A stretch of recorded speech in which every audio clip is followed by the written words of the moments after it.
నమస్కారం ప్రియమైన ఆత్మజ్ఞాన అన్వేషకులందరికీ స్వాగతం. ఈరోజు మనం శ్రీమద్భగవద్గీతలోని 3వ అధ్యాయం 19వ శ్లోకం గురించి ధ్యానిద్దాం. ఇది నిస్వార్థ కర్మ యొక్క సారాంశాన్ని అందంగా వివరిస్తుంది.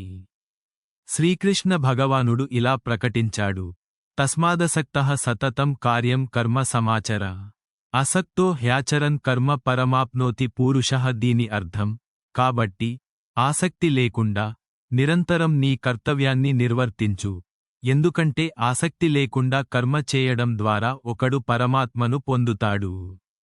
ఈ శ్లోకం కర్మయోగం యొక్క మూలస్తంభం.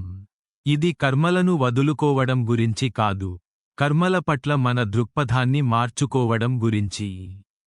మన స్వప్రయోజనాల కోసం లేదా కర్మల ఫలాల కోసం కాకుండా ఒక సమర్పణగా మన నిర్దేశిత కర్తవ్యాలను నిరంతరం నిర్వర్తించాలని కృష్ణుడు మనకు సలహా ఇస్తాడు.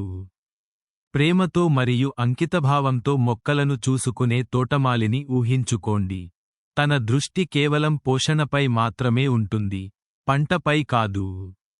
మనం ఈ మనస్తత్వంతో పనిచేసినప్పుడు, మన ప్రయత్నాలను ఒక ఉన్నతమైన ప్రయోజనానికి అంకితం చేసినప్పుడు, మనం మన హృదయాలను, మనస్సులను శుద్ధి చేసుకుంటాము.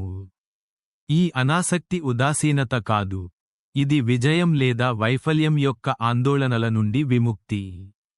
ఇది మనల్ని పూర్తిగా ప్రస్తుత క్షణంలో, పూర్తి నిమగ్నతతో, మనం చేసే ఏ పనిలోనైనా నిజంగా ప్రభావవంతంగా ఉండటానికి అనుమతిస్తుంది.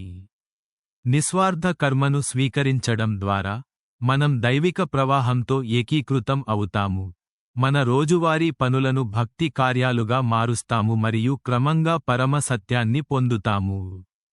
ఈ శక్తివంతమైన జ్ఞానం మన అన్ని కర్తవ్యాలను అంకితభావంతో, కానీ అంచనాల బంధాలు లేకుండా నిర్వహించడానికి మనల్ని ప్రేరేపించుగాక.